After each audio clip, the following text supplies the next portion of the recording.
Pleasant afternoon, everyone. Hello, the webinar will start in 5 minutes.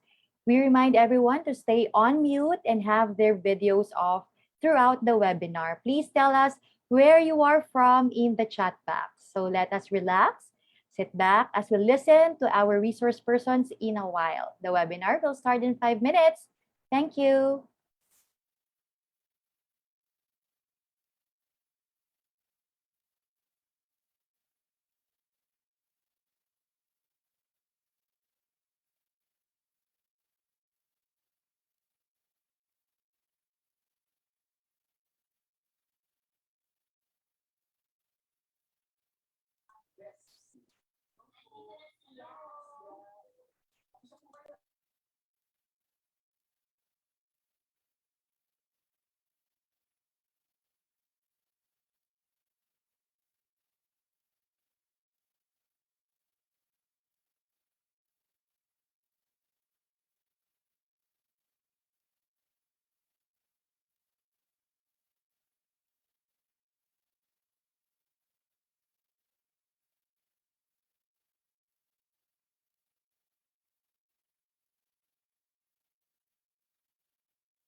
Hello, everyone. Kumusta po kayong lahat? To our guests, friends, colleagues in the academic community, our dear students and researchers who are in the Zoom, and to those of you who are watching via Facebook Live, magandang hapon po sa ating lahat. I warmly welcome you to another insightful sharing of generated knowledge in today's webinar, Women Doing Research, organized, of course, by the Philippine Association for Communication and Media Research, Inc., or PACMRI. I am Marinel L. Rosales from the Polytechnic University of the Philippines, Open University System, Broadcast Communication Department. It is an honor to be your moderator for today's event. Many female friends say juggling their career with coronavirus, childcare is so overwhelming.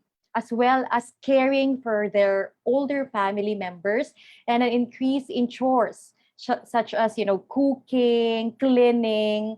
These reasons are slowing up female researchers far more than our male friends. We know that. Not to mention that much of the burden of homeschooling is falling on women, and there are worries that with research key to university promotion, female staff are being left behind. According to an article published by The Guardian in 2020, early data on the effects of the coronavirus pandemic on scientific publishing output suggests that female researchers, particularly those at early career stages, are the hardest hit. Lockdowns implemented to stem coronavirus spread meant that overnight, many households worldwide had become an intersection of work, school, and home life. Well, I can hear you saying, oh, relate much. So this pandemic is relatively the elephant in the room, but definitely not a showstopper for us researchers, most especially in today's webinar. That is why we have 4 brilliant women with us today who will be sharing their experiences in doing their research. Sounds exciting, right? So now to officially commence our webinar and to give his opening remarks, allow me to introduce to you the showrunner of this series of research webinars, no other than, of course, Dr. Hernan Paragas. Dr. Paragas is a professor at the Department of Communication Research of the College of Mass Communication of the University of the Philippines, Diliman, and the convener of the Program on Higher Education Research and Policy Reform at the UP Center for Integrative Development Studies. In 2019, he received the Gawad Chancellor sa Natatanging Guro, the highest award bestowed by UP Diliman on its faculty members.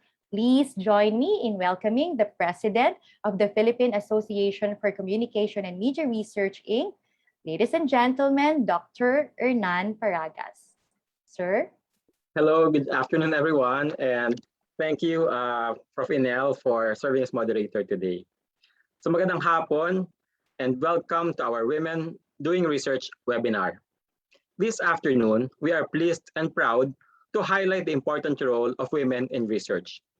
While the Philippines is constantly ranked as among the most gender-equal countries in the annual World Economic Forum's Global Gender Gap Report, the reality is that our public discourse, especially today, is dominated by patriarchal voices, which are both products and producers of dangerous, toxic masculinity.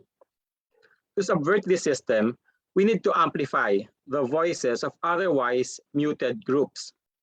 And as we know from standpoint theory, it is in the perspective of the marginalized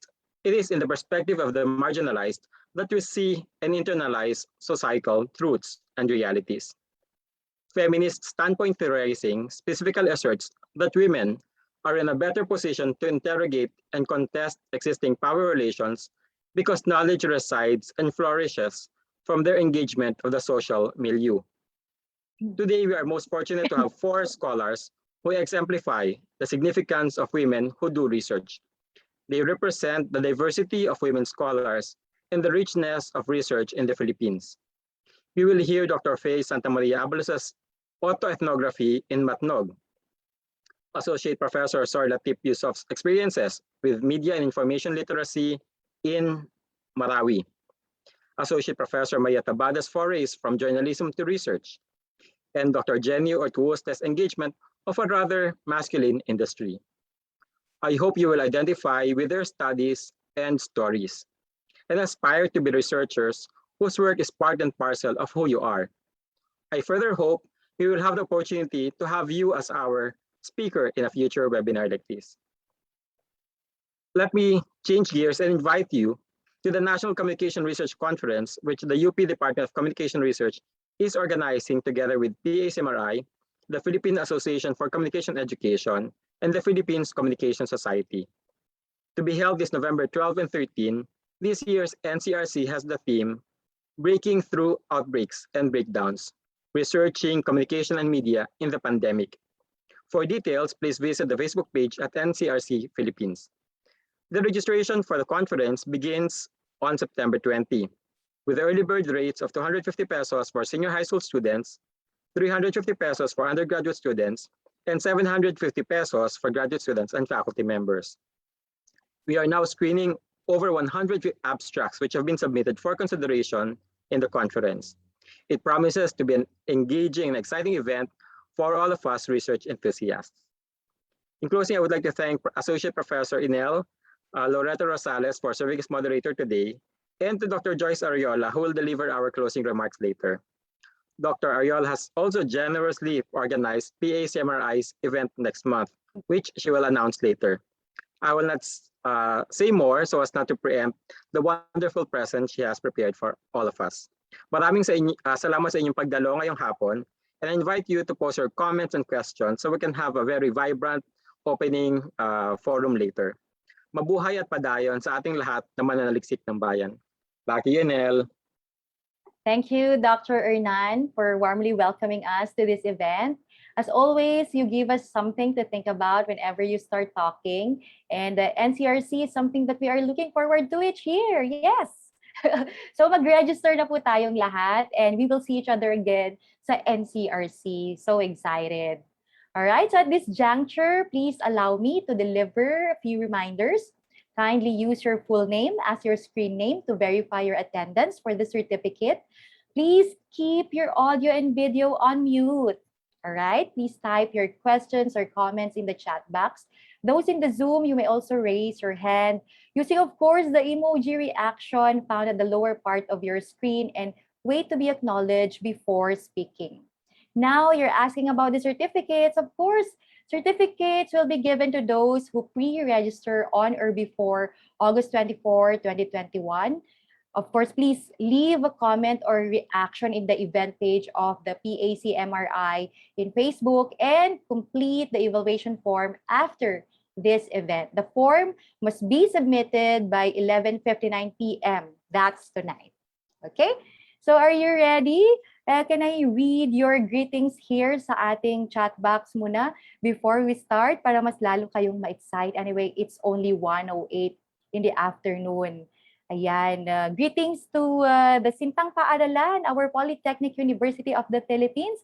Good afternoon po to our colleagues. Their faculty members from Ateneo de Davao University, hello po. PUP College of Communication, good afternoon po. Our participants from the First City Providential College, City of San Jose del Monte, Bulacan. Our participants also from De La Salle College of St. Benilde, Antipolo. All right. So keep on typing where you are coming from sa ating chat box and engage our resources speakers this afternoon. All right. We will now proceed to the very core of this webinar. It is my pleasure to introduce to you our first resource person who will be sharing her research on media and information literacy in Lanao, the MIL for Ulama and MYVP project Insights. She is an associate professor and multimedia practitioner from the Department of Communication and Media Studies of the Mindanao State University in Marawi City. She's currently the director of the MSU Maranao Cultural Heritage Center. As a practitioner, she is a columnist and radio anchor in several publications and radio programs in Marawi City and the Bangsamoro Autonomous Region of Muslim Mindanao. She has written opinion articles about the Mindanao people's plight in publications, including research papers focused on social media, language, and culture with projects related to media and information literacy for Maranao religious leaders and families in Lanao del Sur. Please join me in welcoming our first resource person. Ladies and gentlemen, let's welcome Associate Professor Sir Haila Latif Yusuf. Ma'am Sor.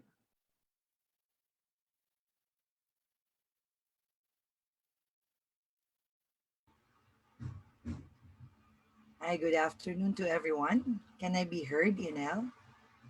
Yes, ma'am. Loud and clear. Yeah. Thank you very much. I hope I can be, yes. Hello, everyone, and good afternoon to all. Assalamualaikum warahmatullahi ta'ala wabarakatuh. To a very peaceful afternoon to each and everyone. I am very pleased to be joining the 70 plus audience right now on Zoom, and of course we have audience also on Facebook. And please excuse my very how do you call this dramatic voice as this time due to due to the changes in the weather here in Marawi City and Lanao del Sur. uh, we had a series of health issues. Hopefully it's not COVID. For everyone, hello and good afternoon, and I hope to share with you a little about my experience. And I would like to thank the organization, the PACMRI, for giving me this chance to share with you um, the activities that I have done, and at the same time, the the things that we added in terms of doing research as far as this COVID situation is concerned. So let me share with you my slide. I hope I can share this well to everyone. Okay, just let me know po if it's not showing or having a problem. Okay, all right. So I hope I am. My slide is now visible, Miss Enel. Yes, ma'am. All right. So what I have mentioned and I have submitted in my speaking session today, it's actually the experience of media and information literacy activities and the same time projects here in Lanao del Sur, specifically in Marawi, Yaran. We have this program called hashtag MIL for Ulama. And for the benefit of our audience, when we say ulama, we mean the this is the um, plural form of alim. No? These are the religious leaders, the Muslim religious leaders of Lanao. And MYVP is actually the Mindanaoan Youth of Voices for Peace program that we also do here in Lanao. Both projects are actually introducing media and information literacy in Lanao. In both projects from 2020 and up to this year, we are actually conducting this project at the same time, doing side by side the research on how the audience or the participants are seeing media and information literacy as an important aspect and an important skill in today's world, especially in this today's challenge, and that is the pandemic. Now, this could be the start of your questions, no? And you might be asking why and what is my interest in doing this research. You might be asking how and why I did it. And so here is my basis. This is actually the Salig Bangsamoro research output of the Interns Philippines.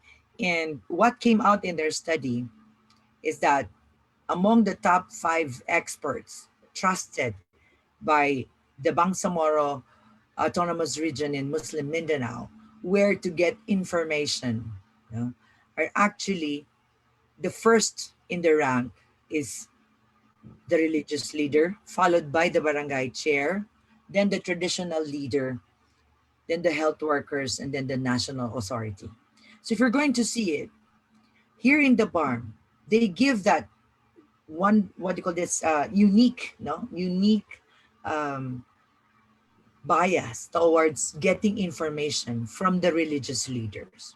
Now, just to give you a little context about us here in the Bangsamoro, and of course here in Lanao, we have these regular Friday sermons, in the mosques.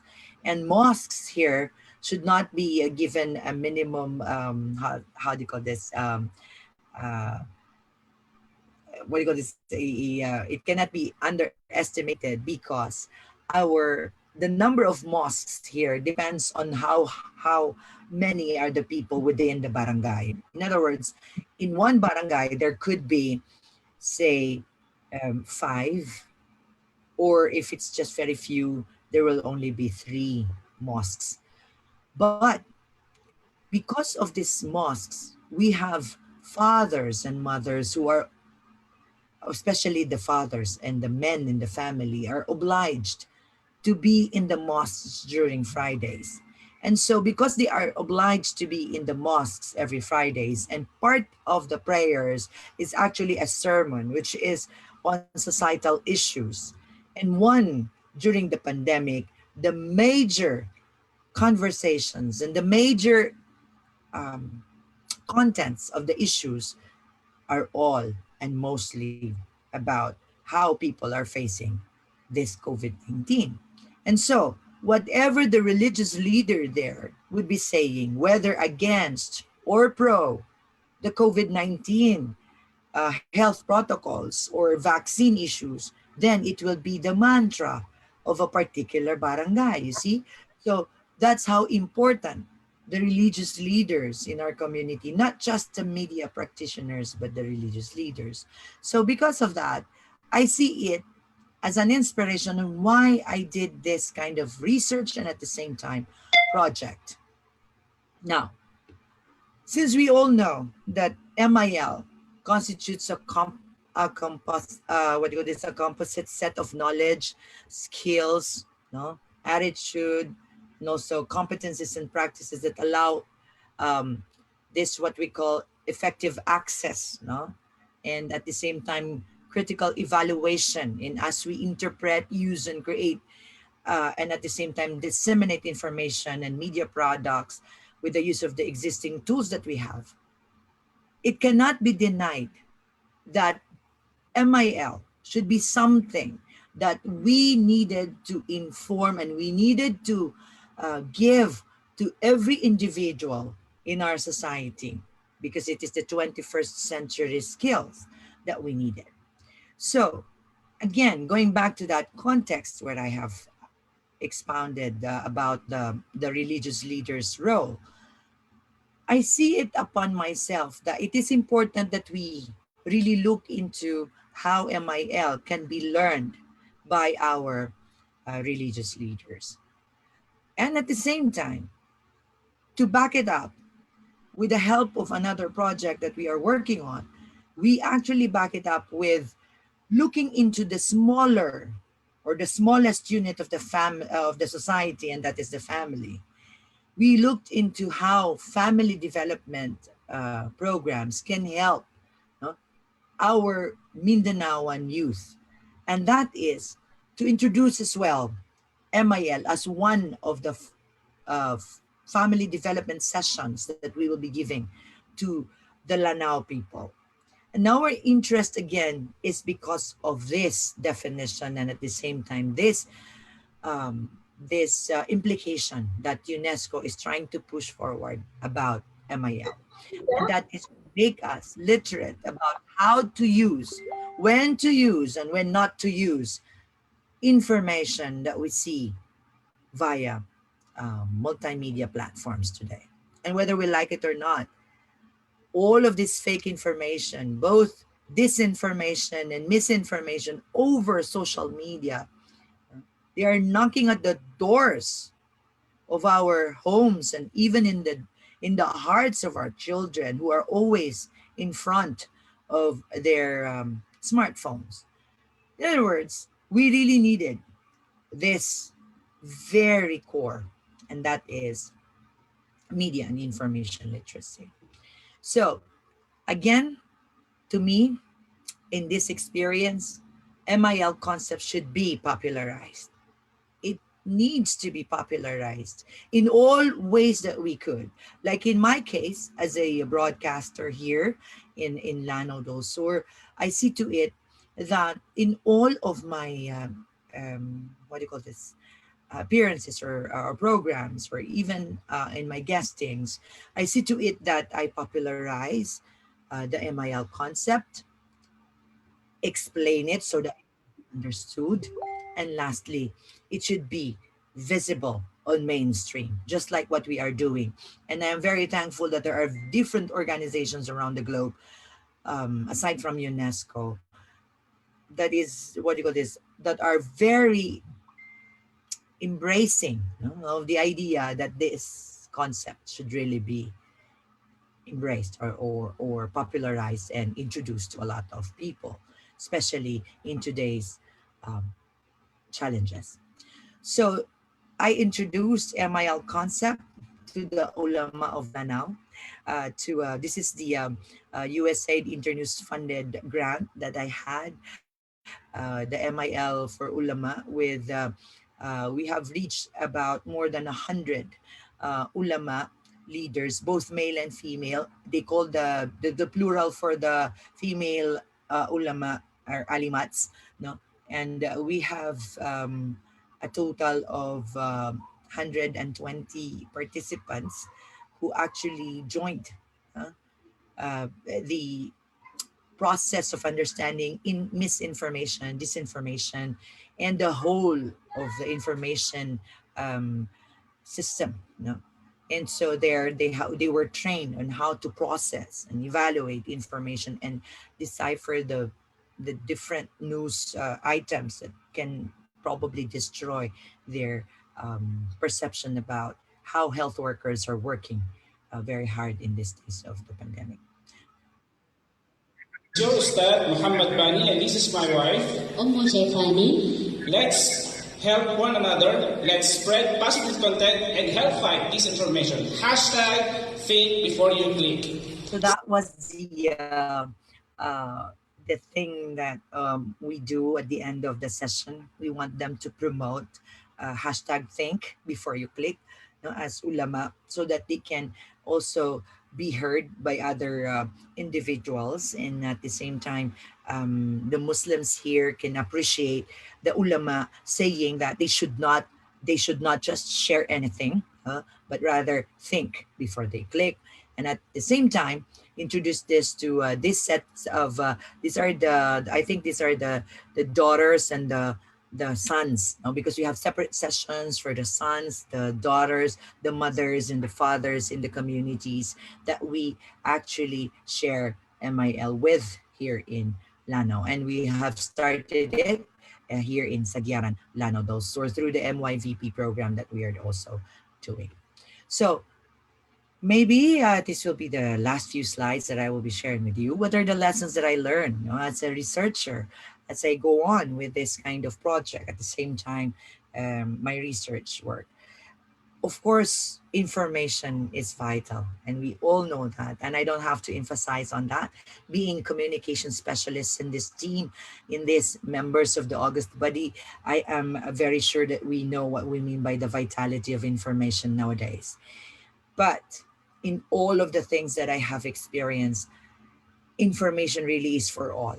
And we should not look at things by or giving information, the entire information system or the entire information disorders that is bugging us should be known to everyone, especially to the people that we least know and think as what do you call this, individuals that would not care of the information. No, they are actually the most important ones, because we sometimes neglect them, just like the ulama in our place when they said na maraming salamat, sir, for doing this, kasi naintindihan namin na pwede rin palang kami ang nagdadala ng disinformation sa aming mga komunidad. Ganyan. So without putting them at the core of this one, I might not be helping my society, even if I have my broadcast programs every now and then. And of course, it must start from home. I see that as a realization, because a lot of things sometimes are forgotten. And what we have forgotten the most is the role of the family conversations. Ika nga was that Pancit Canton or Jollibee yung advertisement that says that what the hapagkainan can give us, no? When we start eating and talking with each other, it should really start from home. And even MIL and how to process information should really start from home. And of course, it's MIL for all. We need to make MIL as something that is for everyone. So as a researcher, we need to face the challenge. By facing the challenge, I mean that whatever comes our way, even this kind of pandemic, we should not stop. We should not, we can continue being mothers, but at the same time, continue our roles, no? As, as individuals in our society. Face the challenges, look for possible individuals, the smaller ones, or even the unknown ones, no? The young ones, and even those that we did not realize who are very important can be also our treasure.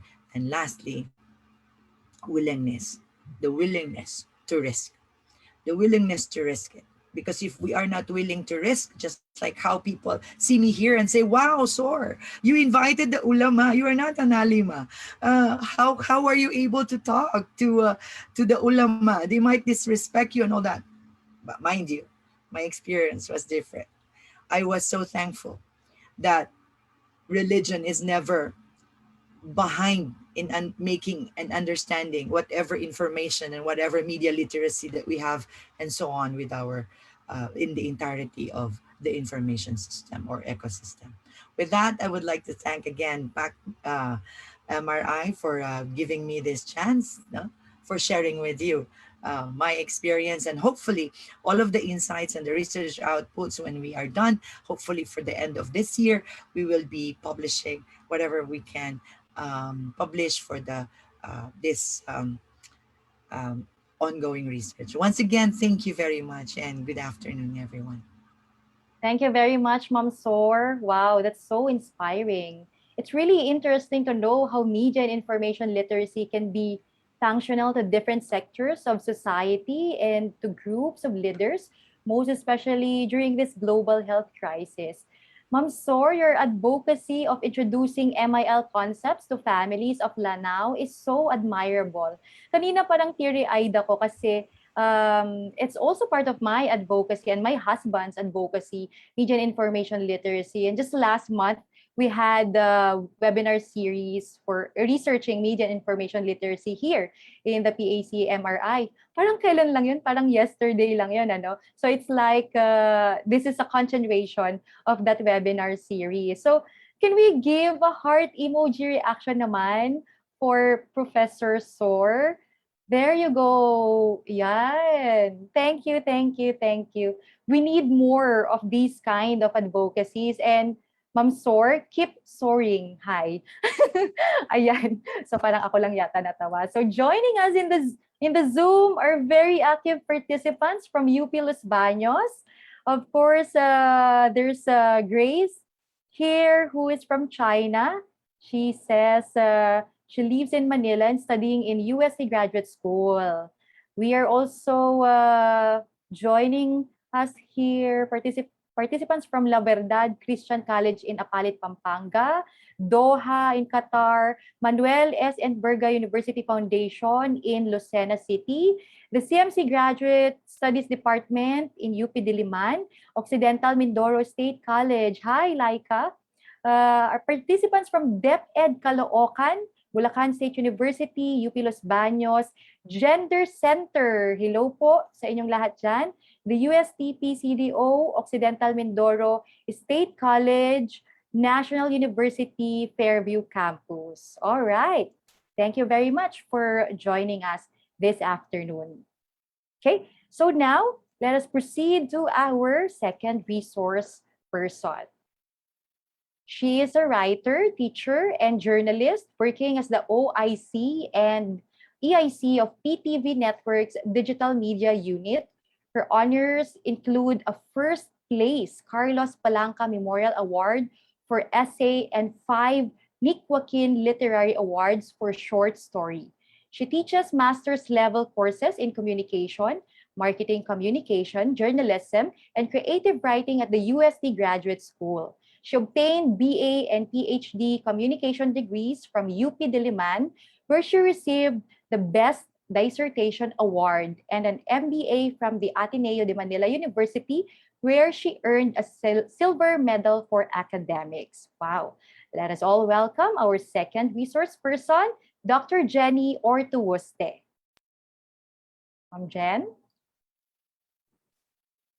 Yeah, hello. Good afternoon, everyone. This is Jenny Ortuoste. I'm from UST, and welcome to my part of the program. This is Women in Research Looking for Answers. Okay, so a brief overview of Kulturang Karera. Okay, my dissertation, which I submitted in June 2016 to the UP Diliman College of Mass Communication, it was entitled Kulturang Karera, Communicating Philippine Horse Racing Culture.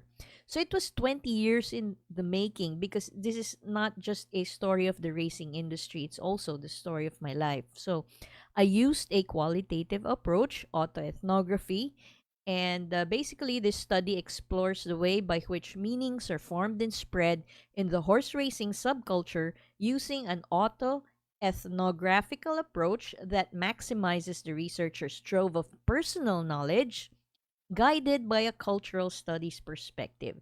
So, I employed the examination of material artifacts, I conducted many in depth interviews, and I plumbed my own lived experience and observations in racing of over 20 years. So here are some photos that I took around that time.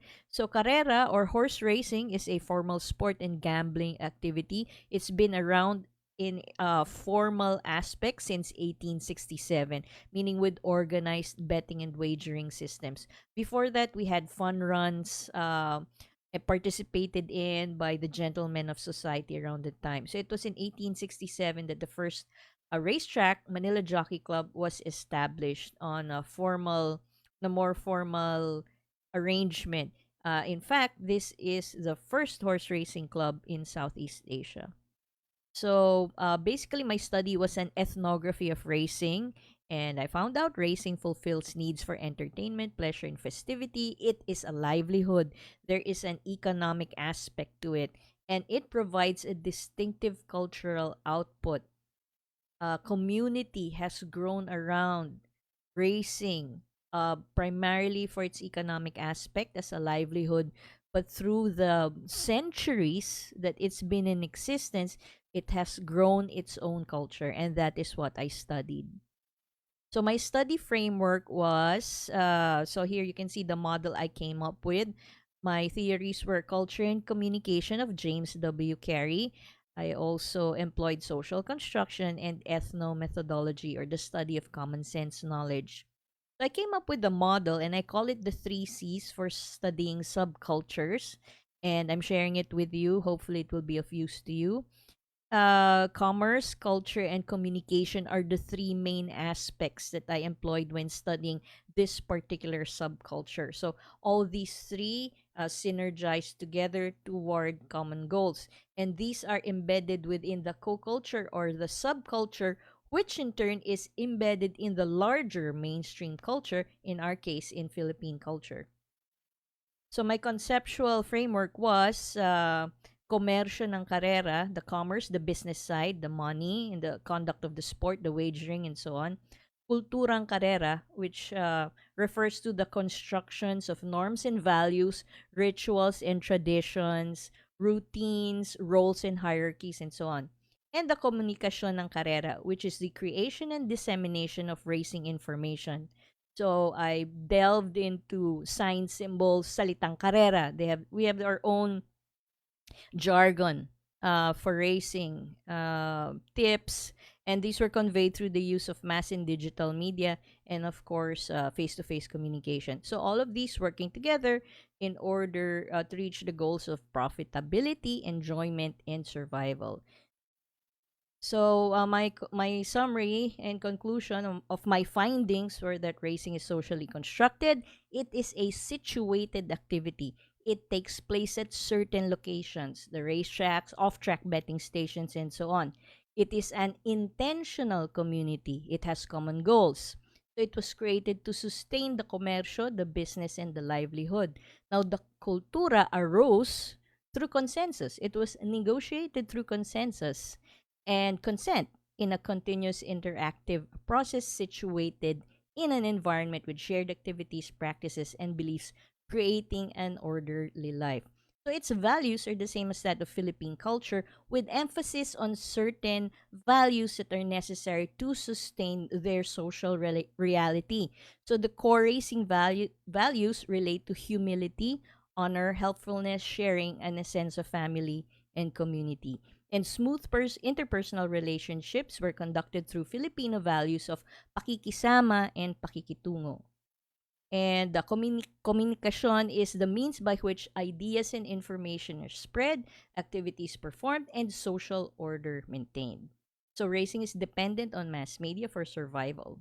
The learning of meanings in this community is through immersion, hands-on experience for the taga-karera or those who are in the community creating the product, which is racing, and through socialization of the bayang karerista or the betters, the wagers, the spectators. They call it babad. Kailangan babad ka. So again, here I show my 3Cs model. Hopefully it will be of some use or of some interest to you. And it is possible to apply the 3Cs, I believe, to other subcultures such as cosplay, eventing, K-pop, sugar culture, and so on, sabong, and whatever. There are so many subcultures that we can still study. So I've noticed in my research in horse racing that certain areas of society, certain groups of people are underrepresented in academic studies, the nonconformist, the deviant. There are countless Western studies on deviance and deviant and nonconforming subcultures, but few in the Philippine context. So this is now my chosen sphere of interest. It will mean entering places, meeting people, learning facts and about experiences out of my comfort zone, but somebody's got to do it. So research is where you find it because communication is everywhere, and nowadays much of it is on the internet. So some special problems I encountered when conducting the horse racing ethnography. So see, here are some concepts related to my being a woman researching carrera, which is in a large part a man's world. There are very few participants in horse racing that are women. Very, very few women horse owners. You can count them on the fingers of one hand. Very few carreristas or betters who are women. Rather more employees as tellers. People working in the back channel, people working in the back office, but that's about it. There are no women jockeys. I was the first female apprentice jockey, but I did not continue. I did not pursue that path. There was one other who tried, but she failed, and another who succeeded, but she has moved to Japan. So only three of us tried in the in the memory of the industry. Okay, so what are some concepts that I realized, while researching this world?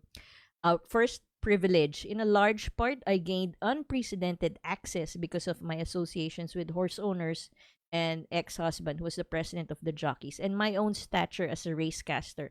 I did the horse racing commentary live on broadcast, cable television for many years for Santa Ana Park and San Lazaro Leisure Park.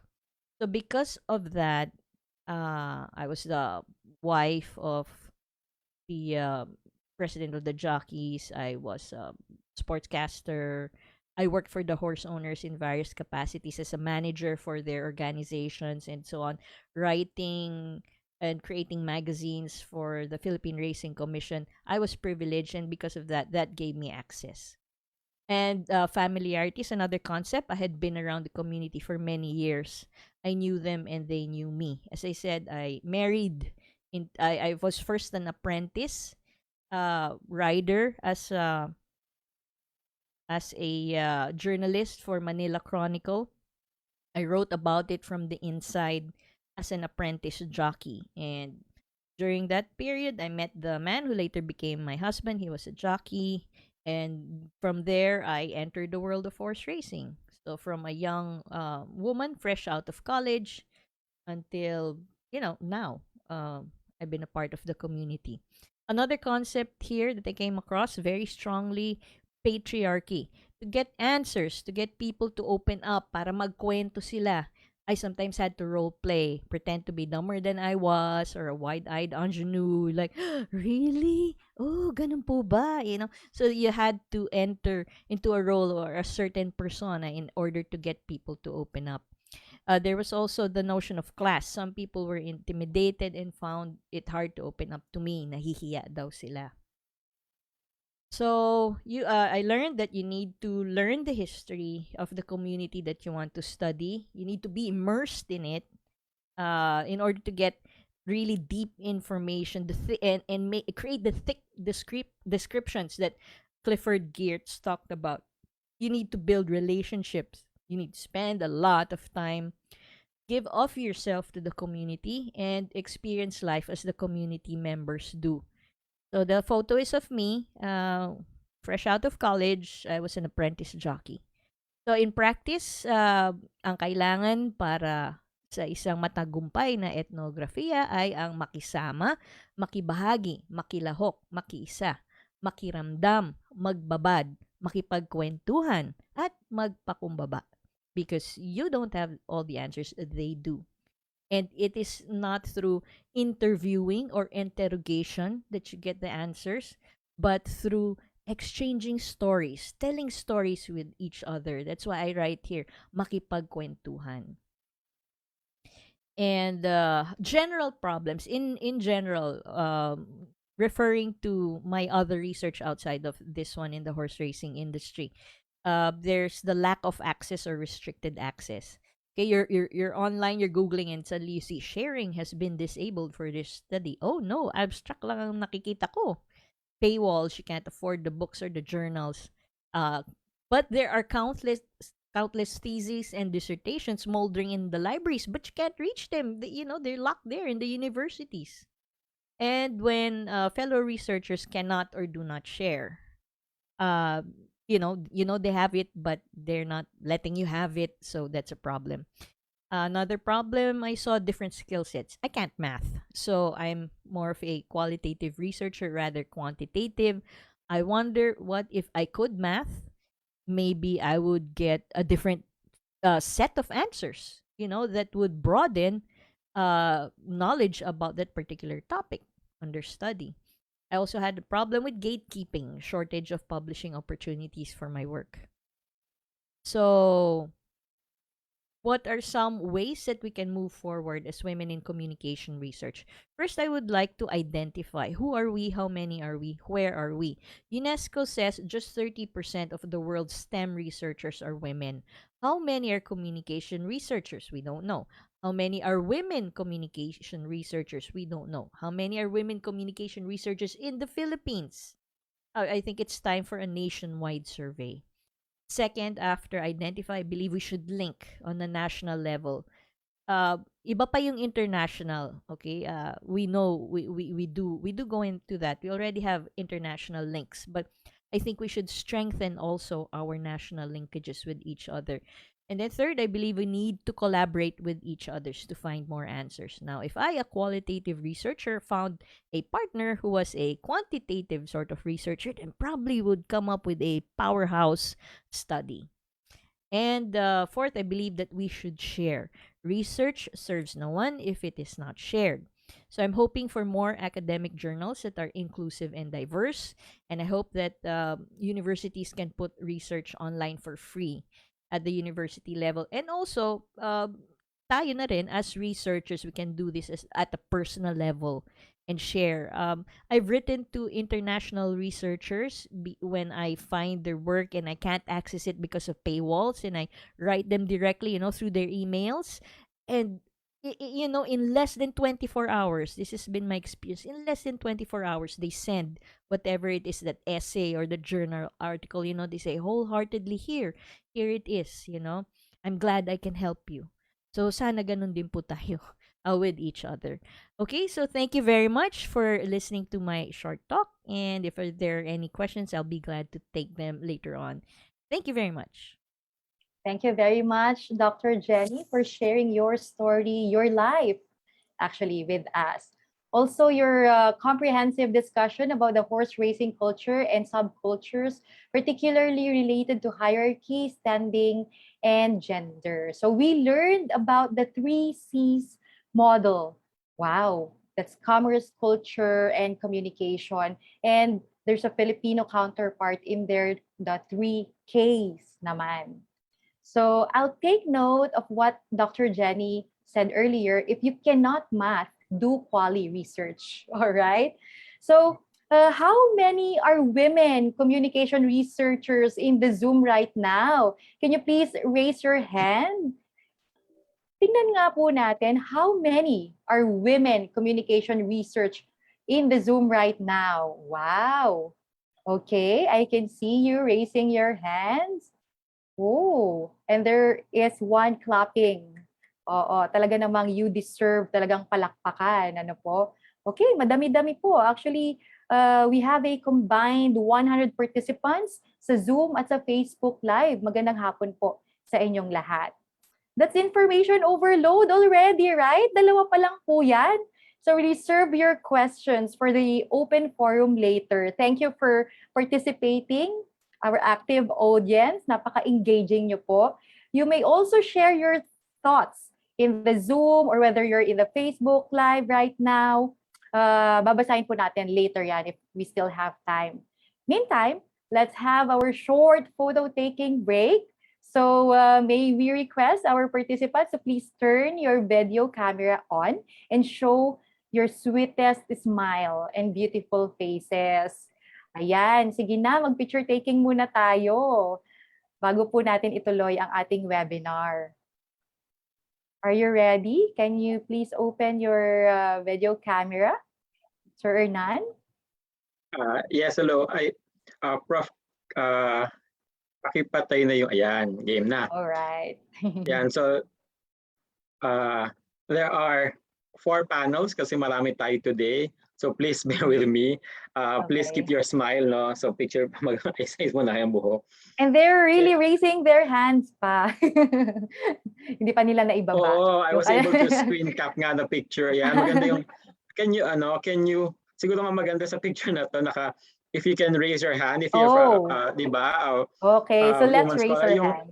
Yung reaction, and yung sa reaction na icon, kasi I tried to screen cap kanina, pero konti lang. So now we'll start na. Ayan.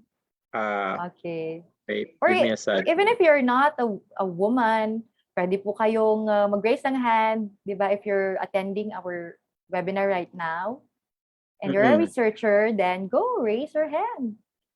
Okay, so let's go 1, 2, 3. Wait. 1, 2, 3. Okay, next panel. So I have to keep your smile because I don't know in which panel you are appearing. 1, 2, 3. 1, 2, 3. Third panel. 1, 2, 3. 1, 2, 3. And final panel. 1, 2, 3. 1. May habol pa. Wait. May habol na isa. 1, 2, 3. Okay, that's it. Thank you very much. Thank you, Sir Hernan. And thank you to our active participants. You showed to us your beautiful faces, your very sweet smile, na nagpapakita lang that you are enjoying our webinar this afternoon. All right? So at this juncture, our third resource person will talk about her curiosities and sudden explorations in academic research. She writes a Sunday editorial page column and the unsigned Monday editorial for Sunstar Cebu. She has been awarded for her columns and editorials as well as for special reports written with the Sunstar Cebu team. On leave as an assistant professor with the Mass Communication Program of the College of Communication, Art, and Design at the University of the Philippines, Cebu, she is a doctoral candidate with a PhD in Media Studies program of the College of Mass Communication at the University of the Philippines, Diliman. Please join me in welcoming our third resource person this afternoon, Professor Maria Teresa Angelina Quintana Tabada. Ma'am?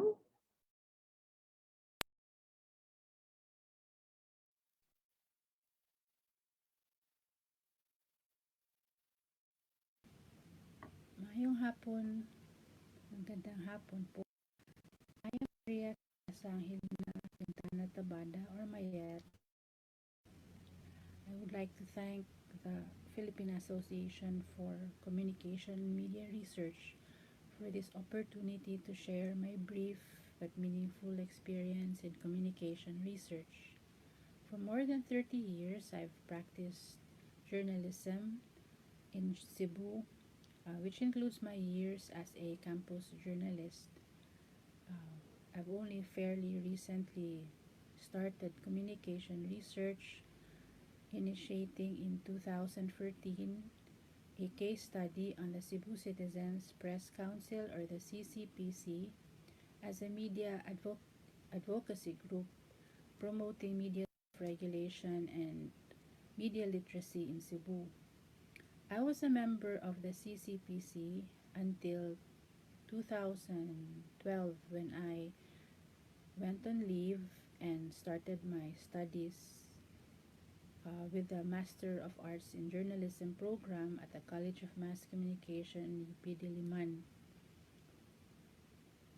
I chose to study as my master's thesis the CCPC because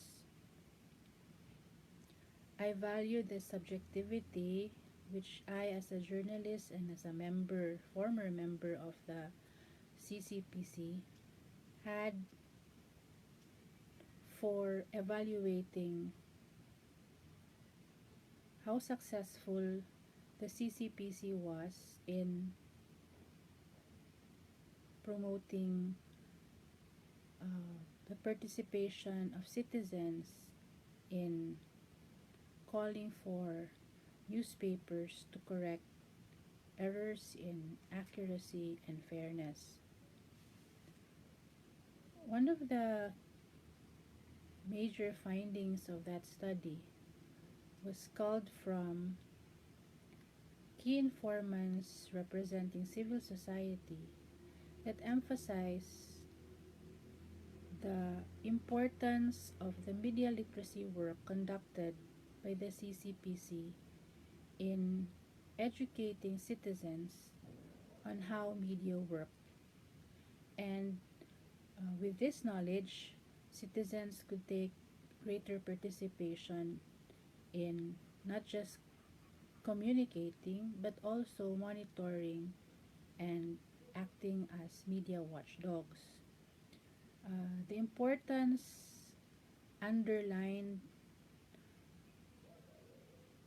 in that study of stakeholdership, that one, media is not just accountable for the powers it wields, but also the responsibilities it has as a member of society sharing its stake in governance, uh, made me decided in sharing the findings of this study when I returned in 2015 to Cebu. Encouraged by my thesis reader, Dr. Maria Diosa Labiste, to share the findings, I did so exploring avenues to share key findings of the case study on the CCPC with the CCPC members itself, fellow journalists, fellow researchers, students, and other um, members of society. What I've realized with uh, communication research is it's the wealth of opportunities for building community. Alright. The Of community course, that also dahil hindi po marinig ng iba po nating kasamahan dito sa Zoom. Alright. Mama Yet is here right now. She will be presenting her discussion live na live. Alright, Mama Yet? Good afternoon po. There you go. I apologize for the poor audio and I'd like to start from my presentation. Mayang hapon, good afternoon. Thank you to the Philippine Association for Communication and Media Research Incorporated for this opportunity. I am a journalist of more than 30 years. My experience in research has been less than that. I started my studies in Master of Arts in Journalism, and the research I'd like to share this afternoon is similar to Professor Soar's focus on media information literacy. I did the study in 2014 as Masters of Arts in Journalism student of the College of Mass Communication. Previous to that, before beginning my studies in 2012, I was a member of the Cebu Citizens Press Council, or the CCPC. It is one of the media advocacy groups in Cebu that are active still, but this is a unique media advocacy group because it brings together both members of civil society and the media. And so my study was as a stakeholder who took a leave of absence from the CCCPC, and I wanted to contribute to an evaluation of how it conducted its media self-regulation advocacy through media literacy. The findings of that study, which were drawn from document research, key informant interviews, as well as participant or observation, because as I mentioned, I was a member of the CCPC, but I took a leave before I conducted the study. So the findings were for the CCPC to be effective in encouraging more Cebuanos to be active in reporting to media their errors in accuracy and fairness. There was also a need to for the CCPC to actually strengthen its media literacy campaign, because it's only when, as shared by the key informants who were drawn from the church, from schools, civil society, business sector, and other groups that are considered as stakeholders in Cebu society. It's only when you have a citizenry that is media literate can they also be very active in monitoring media, engaging with media, and of course also defending press freedom and the right to self-expression from other sectors in society that might want to clamp down on media. So that study was also significant for me because as a continuing journalist in Cebu media, I think it's important that journalists and other sectors of society should continue being engaged instead of just concentrating on their turfs, in as much as society is really a democracy of public discourse and discussion. I found as a researcher, just beginning in research, academic research, I found a community that supports and sustains the information sharing, which is, I think, the end goal of research. It's not just the extraction or accumulation of information, but it's also a sharing of information for the community to act on these findings. I remember in 2013, I did a paper which was focused on the role of women in American colonial era publications in Cebu.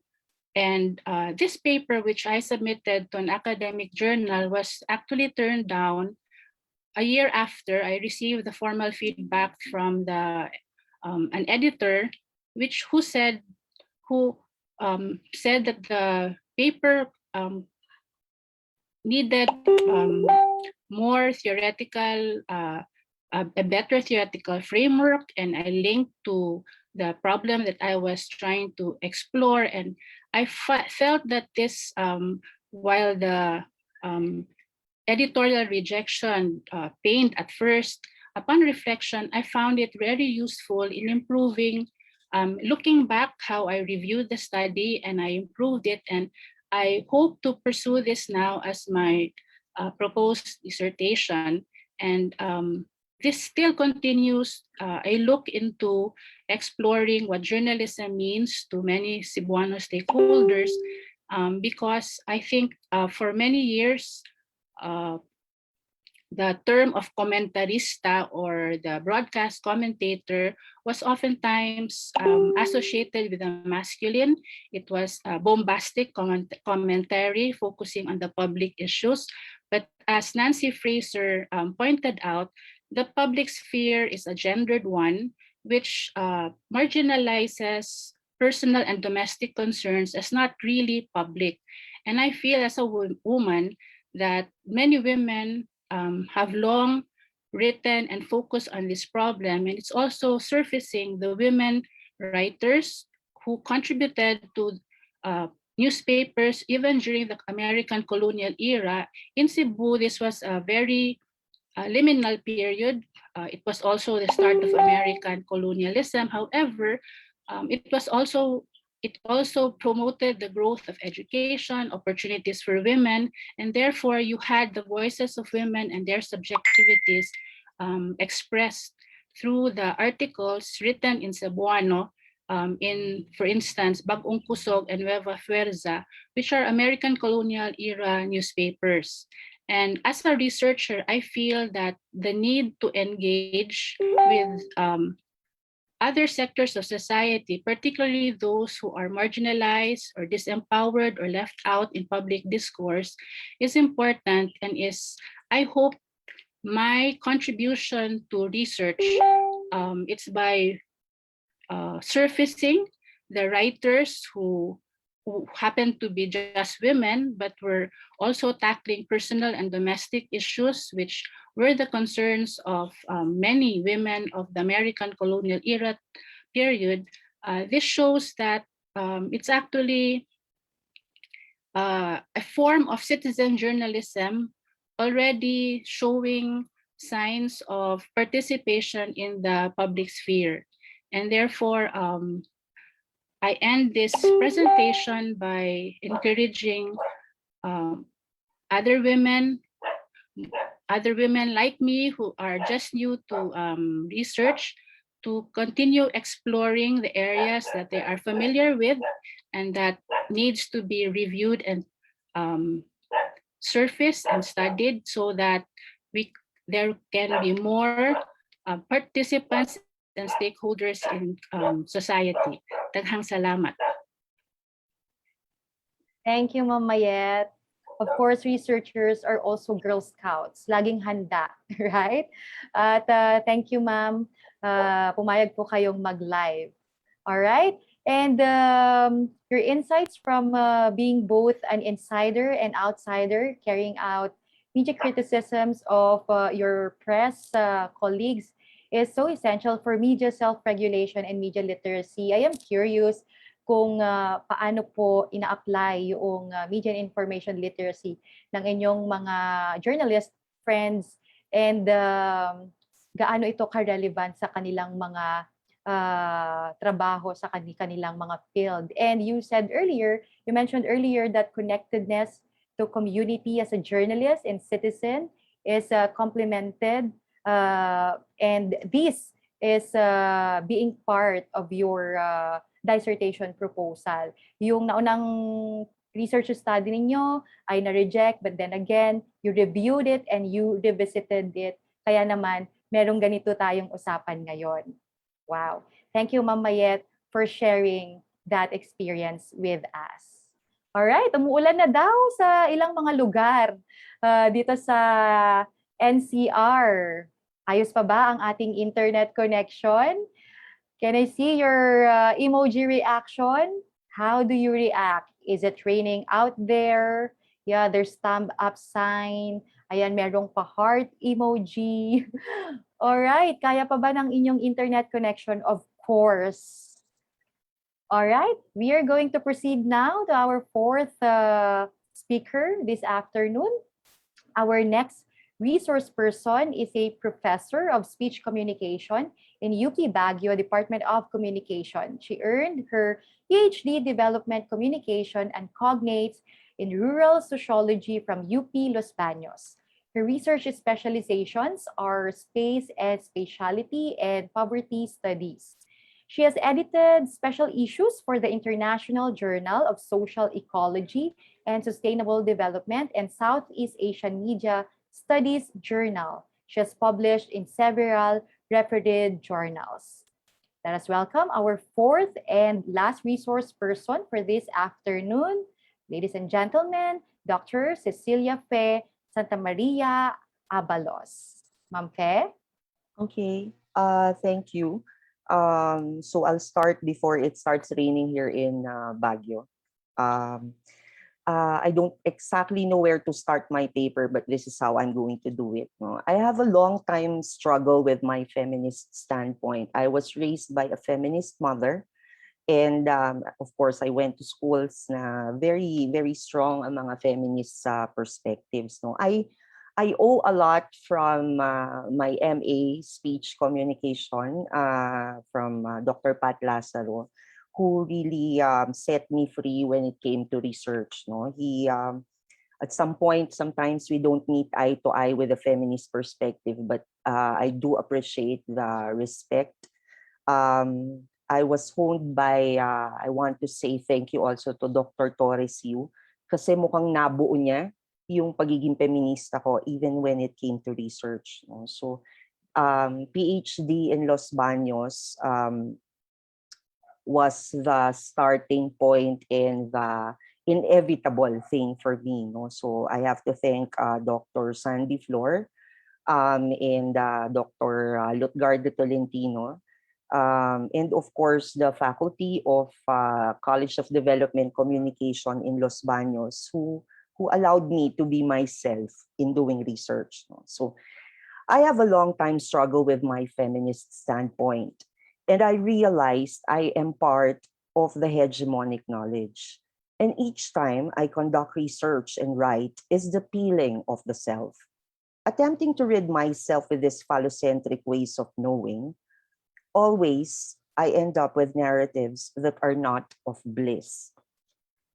The interest in the microcosm and mundane routine of women speaks of an examination of a very rigid cultural politics of social difference. For research for and on women, I actually like looking into body politics and senses. The space, of course, as always, my moral compass. From that, I started writing about the chora, which is the body of girls, and Dr. Pamela Custodio was my teacher. I wrote something about the grassroots women and the visibility of leadership, and the kitchen as a space where I started writing about my own body discipline when it comes to cooking. And currently, I am trying to write in between this pandemic. I'm trying to write something about the tactile part of women when it comes to pottery. And I am trying to look into the displacement of women from the work from home conditions. So usually it is about narratives. Smell, space, and othering is an autoethnographic research. So how do we start with this kind, and why do we study the smell? Let's start with positioning the woman researcher. I am as much as a discourse in this research because the growth of this paper is also the growth of the woman researcher. This research is also a dispute with my own hegemonic self to own up to the responsibility of unfolding hidden discourses. Thus, I conduct research and write with my body and my senses. I write as a woman who dwells in varied types of spaces, urban, rural, and suburban. I write as a woman posing inquiries on spaces in this en masse urbanization of spaces around me and in me. I write as a woman, challenging hegemonic knowledge. I write as a woman, acknowledging cultural politics. And I write as a woman to confront my own questions on space and social differences. In the writing of this paper, I wish to take you into the space of this woman, for you to feel, see, hear, smell, touch, among knowable senses, what it is like for her to be in that space, and what it is like for me, the researcher, to struggle in this discourse. I wish for you to understand that this is not just her and other women who are marginalized and spatialized, but all of us, because we inhabit space and will always be part of the space and are of the space. Where this research is coming from, I can actually see the rapid urbanization of Matnog, Sorsogon, Philippines, a third-class municipality that harbors the pier and the trading center. Upon developing the spaces of the pier and trading center and as it forwards urbanization, Matnog, a rural coastal space, seems to have forgotten the people who live by the coast. As the people who live by the coast experience the transition of their space, the attempted naturalization of urban development through spatial additions and arrangements can be seen. Vision is not the only sense currently reconstructed.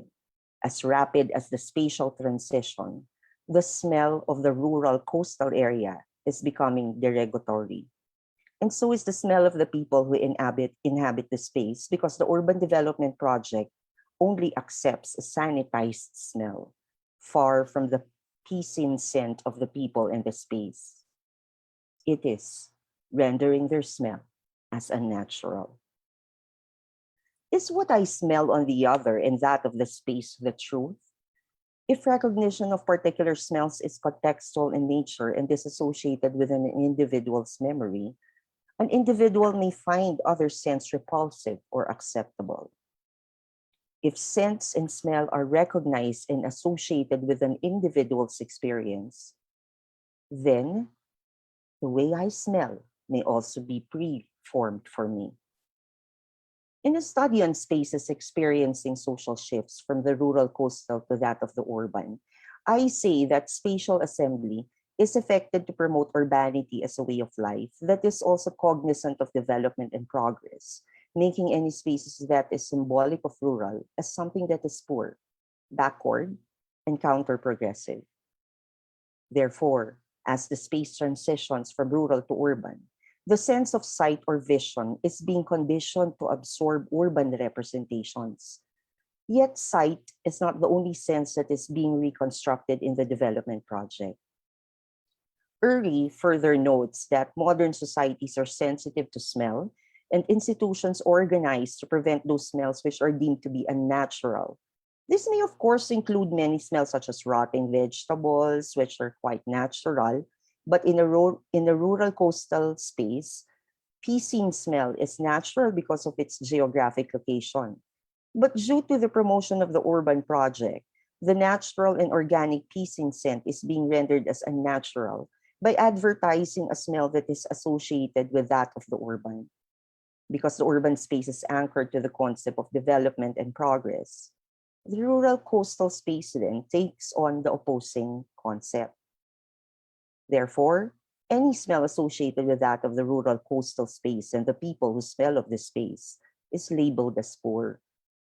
And as the space and individual continue to smell these artificial scents, then what used to be the natural scent becomes rendered as unnatural and something to be rejected.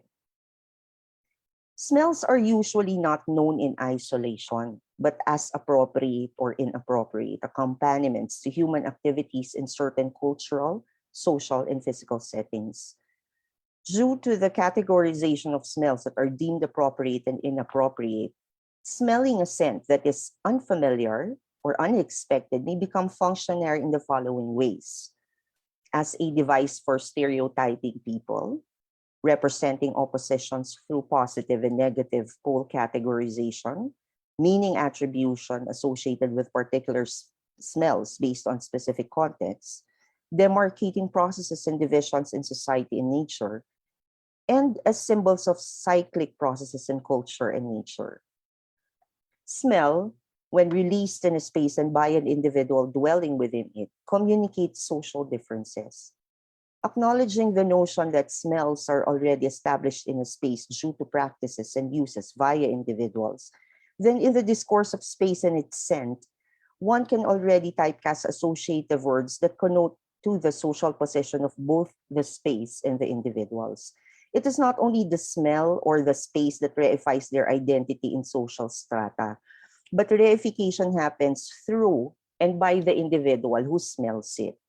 The establishment of urban spaces and by the individuals include the smell that makes one feel special, better than the other, more modern and developed than the other, while the other who does not smell of the space is and may be different. As Matnog Sorsogon continues on with its urban development agenda, will it provide a sensory experience of notions of development? I thought that this urban development project was for everybody. But why does the space by the coast smell differently? Is there something wrong with the way I recognize the smell? Whose scent is different, mine or theirs? I account for this odor inventory through this narrative. What I smell. I looked around her space, saw the paved road, the path I walked on to reach her house, seeing her from the fence made of bamboo. I know that she saw me too, and we smiled at each other. As I continued to walk towards her to shake her hands, she kept looking at me uneasily as I feel her eyes rolling up and down and trying to make sense of what I look like. I smiled at her, and she seemed comforted by that smile. She finally asked me to come inside her house and take photos for us to talk more. I adjusted my camera and placed it before my eyes, properly angled to take a photograph at eye level, ready to click. I can see the inside of her house from the door where I was standing. I was ready to click, but my hands shook, and I feel my camera sliding from my hand, and I was sweating. I just can't stay long in that space. It is because of the smell. I cannot think of just one word to describe that smell. What I recognize is the smell of the fish, rusty water, of clothes washed in that rusty water. It smelled of her children's sweat, of molds, of stuffy, dusty air. It smelled of dirt that has been attempted to be cleaned several times. The house, the house, the space is dark, too dark, that I can even smell this darkness looming around the space. As I smell this, I saw children with small portions of food, probably fighting over the last piece on the plate, children not being able to move, crying just so. I can see her hushing the children, or probably her remaining silent, huddled up in the corner of that house, that space. I can see her picking up the scattered things on the floor, washing the dishes, telling the children to clean up. As I smell this, I can see her and the children lying down on the floor sleeping, one leg on each other. Because the house, this space is cramped. But these smells are familiar to me. I know this scent that reeks. I know of the other houses like hers. I walked up to her closer. I asked her a few questions. I can smell her. And I think she can smell me too. This time, I am uneasy. I tried avoiding her eyes, but she caught my glance. We stared at each other, each knowingly. She too recognizes her own smell.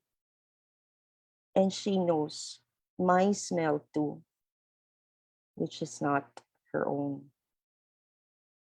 I excused myself and asked permission to take photographs outside her house.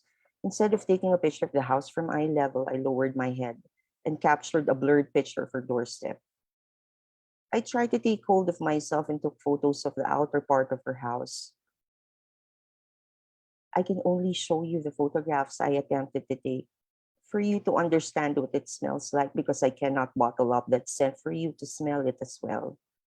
I just can't stay long in that space because that smell reeks. It creeps me up from my toes, going upwards to my head.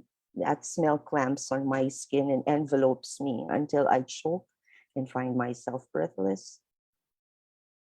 I went out and tried to smell something different, something that is not of the smell that I recognize but refuse to acknowledge.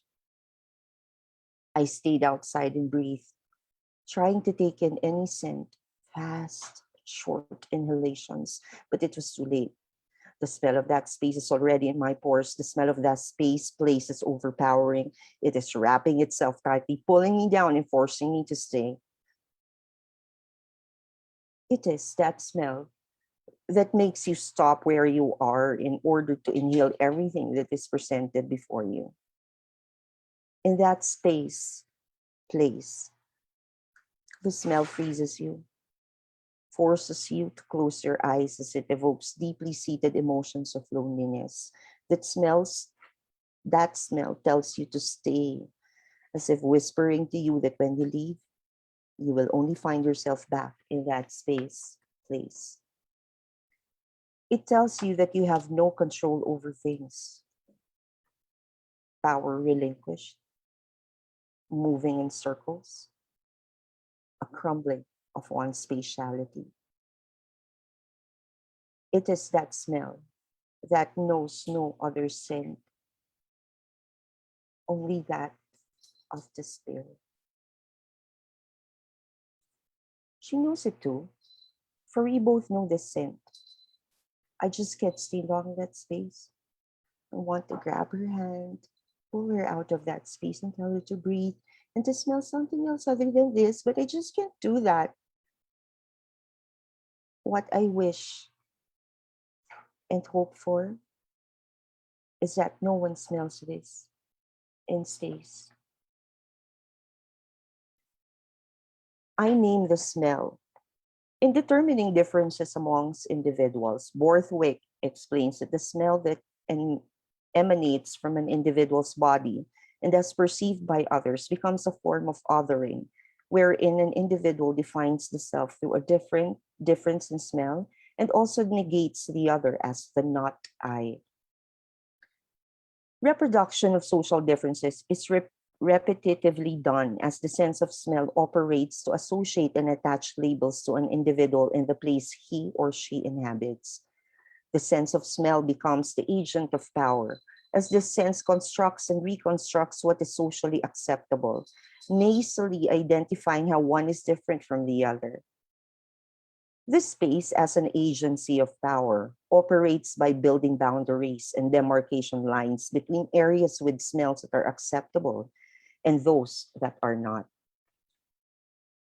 I remember what I smell. Smells are social, culturally constructed with necessary standards of acceptability and unacceptability, which are established by a social group.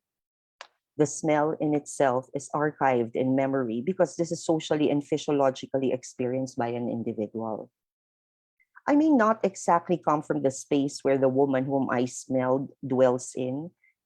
I know that my social experience has already constructed a set of scents that have already created clear demarcation lines between what comprises the social life of the woman from Matnog Sorsogon and what the acceptable social life and space should be.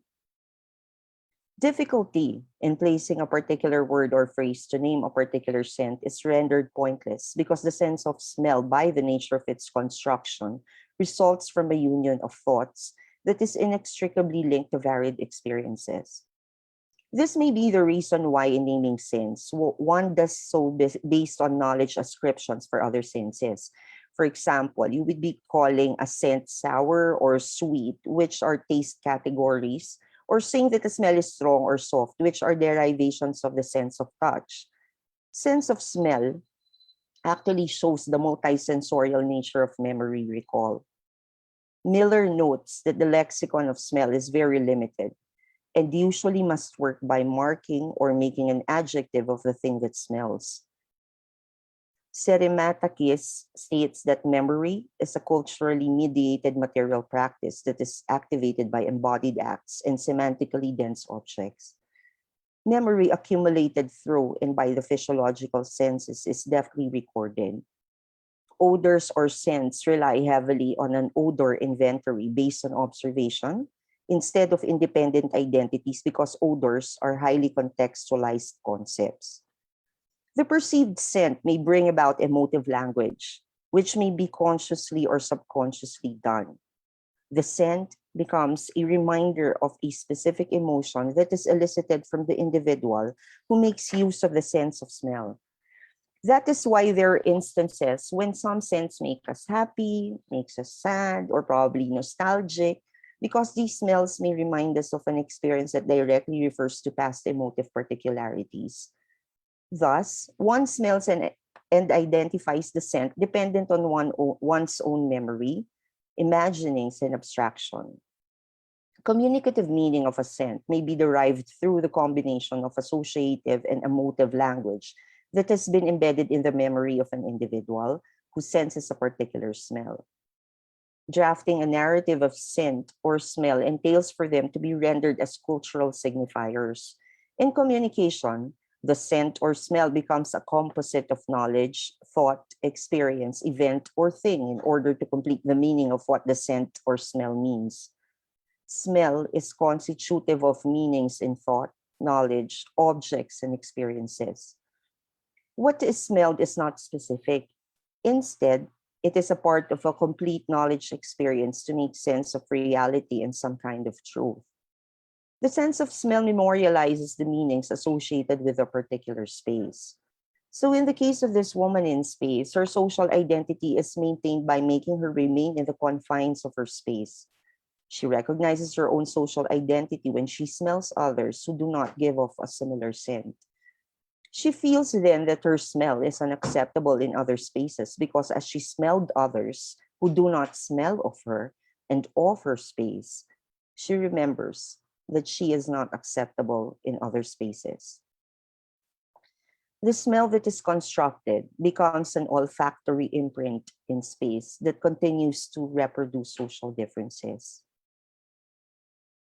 I othered her when I smelled her and the space she lives in, and we are both still caught up in this olfactory net. To transition to research when it comes to woman's body and the sciences is one of the things that I love the most. No? I found myself more comfortable in writing things this way, but mind you, I started with a grim and determined style of doing women's research, and I am so happy na ang dami-dami ng action researches on women. No? I think also that learning from this experience, this was my hardest write so far because I stopped after a number of months in terms of writing. Medyo nakaka-depress kasi siya.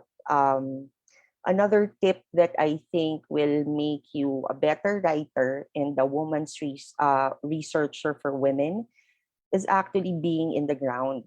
Wala ka kasing panghuhugutan eh. Wala kang maikwento pagka nandoon ka lang sa loob ng opisina o nandoon ka lang sa loob ng classroom. So, what is the fight really all about when it comes to women's research? No? It is not just the action, but it is actually the positioning. Where are we as a feminist or a woman researcher?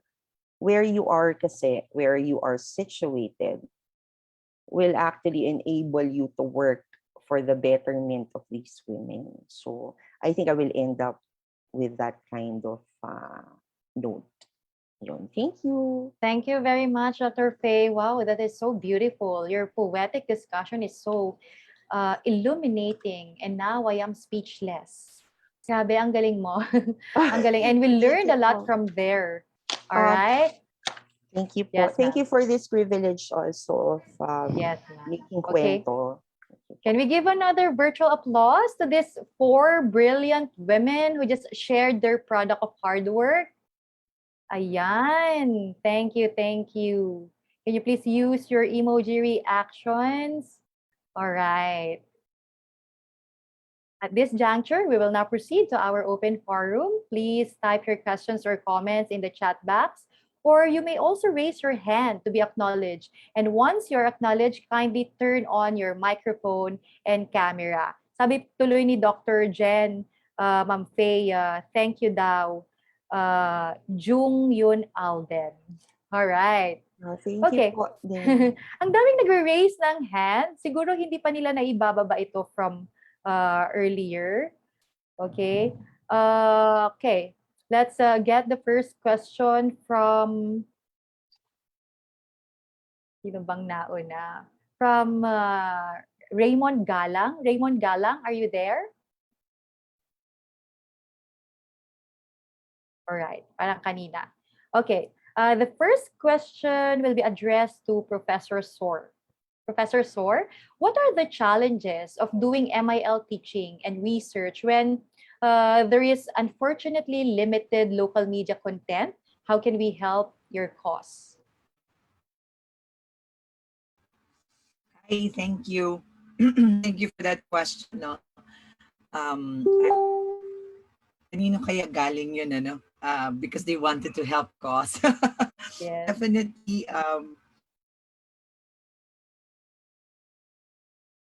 yeah, it's really a very challenging. In fact, here in the Mindanao University, where we are like a UP, where we serve one campus. In fact, we're community college, 11 community colleges. So you could just see how huge, no, is the community we're serving. But yet, community media alone in my own university, we only have our own broadcast. What do you call this? FM, no, in our campus, which just opened during the siege. Really, the local media is right now very much so. Yes, it is challenging to teach and at the same time do research. And however, MIL as a concept, and we all know that they're huge. I mean, it's too broad that we can look into how social media nowadays are encroaching into our lives. And to be specific, here in Marawi City, because we do not have strong local media. Mm-hmm. I mean, I'm not bragging, but the program, for example, is doing live on Facebook, and at the same time, we are on our FM. However, we wish that we have more, no? Local media practitioners who are really into doing proper information dissemination. Nonetheless, because of this very few local media content, we have the social media, and this social media effect on our people, on our children, is now considered as a combination of an opportunity and a threat.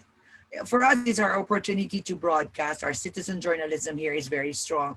However, all the more they needed MIL because they might be, posting concerns or ideas that are not really post things like that, or not supposed to be shared. And secondly, as to how you can probably help the cause, yes, to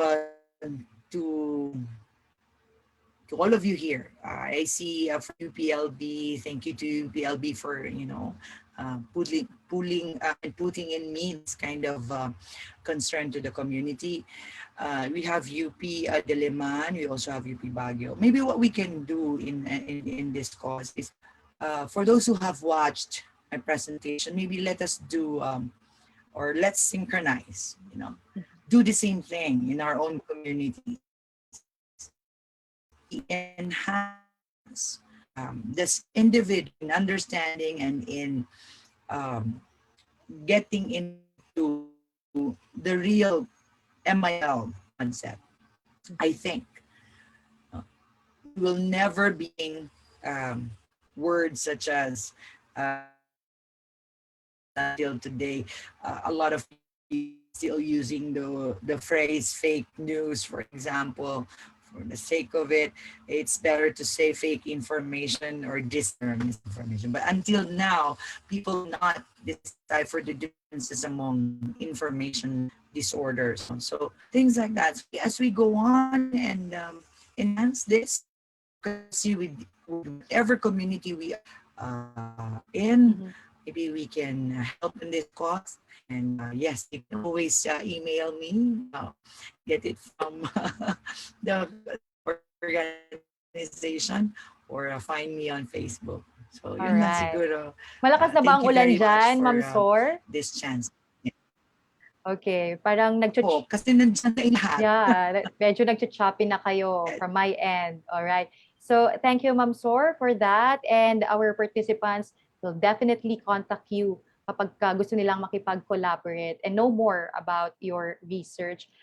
Before we proceed, can we request po sa ating mga resource speakers to please open your video camera para po makasama po kayo sa ating spotlight for this particular part, the open forum. All right.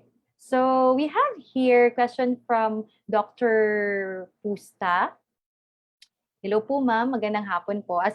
Sabi ni Dr. Pusta, as a researcher, academician, or journalist, how does your research address the truth decay phenomenon to diminish susceptibility to misinformation, disinformation, and bias?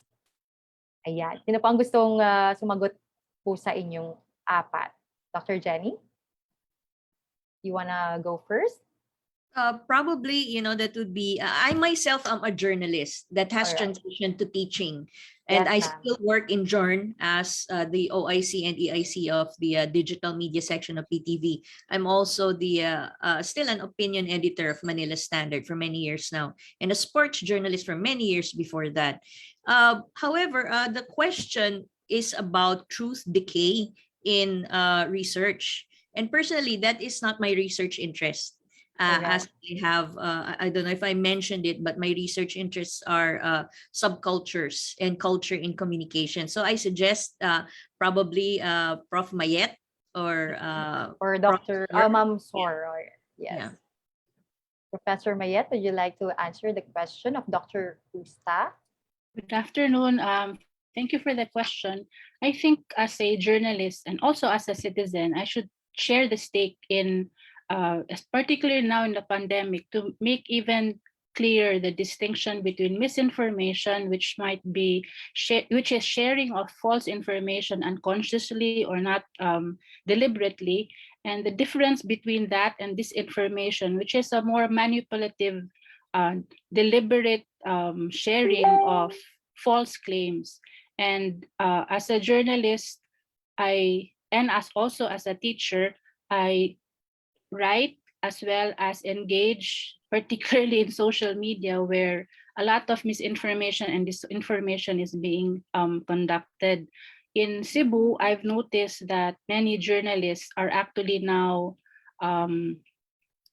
straddling two portals. They're both with legacy media, newspapers, radio, television, but they're also engaging in social media because that's where many citizens are. And it's only in engaging in civil discourse, not bowing to incivility and not adding to the misinformation and disinformation. It's that through that engagement that as a researcher and as a journalist, I hope to contribute to. Mm-hmm. Thank you, ma'am. For Professor Jenny, okay, how do you feel, ma'am, about playing roles so as to get men to cooperate in your research? Well, unfortunately, under the patriarchy, we women have had to play personas, perhaps a bit disaligned from our own true natures in order to get things done, in order to have things function as they should. Really, communication is performative, and in my case, I was in a certain community that is patriarchal to quite some extent, and as I mentioned also, it is not. You won't get the right sort of answers if you go in there interrogating as an interviewer. You should actually use the technique na makikipagkwentuhan, you're exchanging narratives. So it's part of your social skills also. How do you get along with a gentleman who is much, much older, maybe in their 60s or their 70s, right? So in order to elicit the stories, and a lot of it would come from the past and from their own experiences. So your approach to them would be, can you tell me the story? Sir, pakwento naman po, ano po nangyari nung ganon? So, yeah, in that, always in our relationships also, there is an element of performativity in the way we communicate. Depending on who we are talking to, we adjust our speaking style. So there are a lot of communication theories about that. So it's just simply that, applying, those theories in actual life, because that is how actually we communicate to different people from different, let's say, social backgrounds or ages or genders. And having that kind of personality of yours, parang hindi ka nahirapan, ma'am, doing this research, right? Parang hindi na gano'n na kahirap i-approach yung mga... Yeah, well, no, because I knew from the start that different people need to be approached in certain ways that would make them feel comfortable. So you, as the qualitative researcher, as the interviewer, you would have to adjust. Ikaw ang mag-a-adjust kasi ikaw ang nagtatanong. Ikaw ang may kailangan sa kanila. You don't go there and demand answers. No. Especially in an ethnography, you're supposed to be immersive. You're part of the community. And, there are hierarchies. So this person is of a certain stature, let's say, so you would be deferential, you would be very respectful. If it were someone na medyo ka-age mo, medyo ka-level natin, let's say in terms of the hierarchy, it would be more of a joking nature. Oy, kwento naman dyan, balita ko, ito yung nangyari na. Kwento nga yun. So you would adjust, to depending on the person you're speaking to, again, to set a comfortable environment for your not interview, but again, I would like to say your kwentuhan. Again, going back to Filipino indigenous methods of research, pakikiramdam, pakikisalamuha, and I really make a good use of pakikipagkwentuhan. Magkwentuhan tayo. It's not like interviewing ko po kayo, ha? No, because that freezes them up. And they get, interview pala to, formal. Ako, kailangan maganda yung sagot ko. Doc Jen, para hindi nakakahiya sa inyo. I got that at first. But they just saunter there with a cup of coffee. Uy, kape tayo. Kwentuhan mo nga ako yung nangyari nung nanalo si Empire King kay Cover Girl. Paano nga ba yun? Di ba nandun ka nun? And there they relax, and you get more detailed answers and better answers. And what Clifford Geertz said, yung thick descriptions, we are now able to come up with. Thank you, Dr. Jen. For Professor Faye naman, how does one do theorizing from a autoethnographic research? Because what you did is quite difficult. Oh, sorry. Autoethnography is actually a method and a theory in itself. So you come up with it based on grounded theorizing. So I like what Prof. Jennifer said kanina, no? Actually, this is what makes women researchers different. I don't like to put a very clear demarcation lines between the men and women, no. But women actually spring forth researches, and the writing comes from the kwentuhan aspect, no. It is more I like to call it in my classroom. I call it a less imbalancing of power when it comes to communicating with your quote-unquote informants. No, it's not an interview, but it is more of a kwentuhan. Kasi pag na-break mo yon, yung ganong style at mas at ease sila, mas nakakakuha ka actually ng mas maraming insightful narratives, if we're talking about the narratives for that. So the theory for autoethnography, how can I explain this in qualitative research in a very quick way? Autoethnography, again, is based on your as your researcher's perspective of how you have seen, observed, and experience all those things with your co-subjects. But there is always a precaution. I think I got this from Professor Emeritus Gigi Alfonso. She told me in one of the women conference in ASEAN, she said, when you write from your vagina. Okay? When you write from your vagina, you get it from your center. Your story should be rooted always and connected to yourself. As a woman researcher, the ones you are researching, you are also part of that. Ikaw din meron ka ring ina-unpeel. So it's very difficult to do autoethnography na hindi kasali yung sarili sa pagpipeel off ng mga diskurso. Well, that's just a hunch, no? And actually, when listening to the 3 women researchers here now, nakaka-proud kasi sila napaka-connected dun sa storya nila. There is what we call in theory, in communication research theory, no? Hindi siya the researcher is not separated from the one and the person that you are researching. So that's very important. Hindi ka third person doon. Third person, yes. Kasama ka doon, yun. I think that's very important. Kaya may passion pagka I'm sorry for the males. No? There is some sort of passion that you can get when you're reading women's researches. Regardless of their paradigm, there's always a something there. So I think that's it. Thank you, Dr. Faye. Now, pag-usapan na naman natin yung advantages ng pagiging babae doing research in the Philippines to inspire our audience kasi napakadaming women researchers right now dito sa Zoom. Sino po ang mauuna? What do you think the advantages? Mama Yet, would you like to go first? All right. Thank you po. I think the subjectivity of a woman is really her asset. No one else can tell your story except yourself. I've always felt this as a journalist, as a teacher, as another woman. When I listen to the women talking this afternoon, I pick up certain commonalities, but also distinctions and differences. And so I think we should honor the journey that we've gone through and the journey that we are still undertaking, because there's a lot of disadvantages being posed on women. Like I can think of housework, the fact that I'm working at home and my personal and private spaces are so mixed up.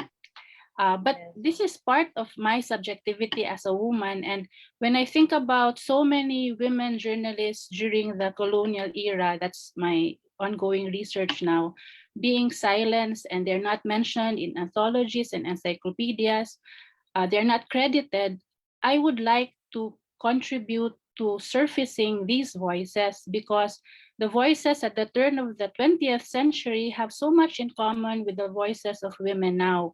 We are still being silenced, but my inspiration is that I belong to a Facebook group of a very small group of classmates in graduate classes, and we're both male and female, but we share because we get strength from the fact that we're in this same journey. And as one of our professors mentioned, there's no going back, there's a looking back, and that's our strength. But the looking back strengthens us to continue because our voices must be heard. Thank you. That's so beautiful. Ma'am Sor?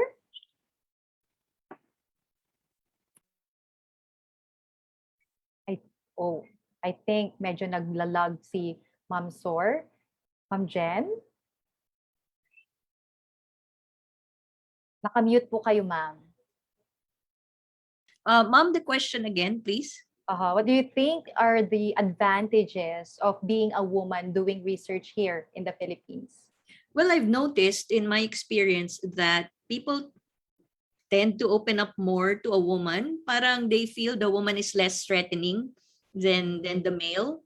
So I've not had any difficulty at all as a woman researcher. In fact, I think it is an advantage in that people would be more likely to open up to you, especially when you present a very sympathetic or sometimes, let's say, a motherly persona, and they like to confide in you, and at the same time they're telling you their story, they're also asking for advice. So there's that also a sort of maybe a duty also to your interviewees.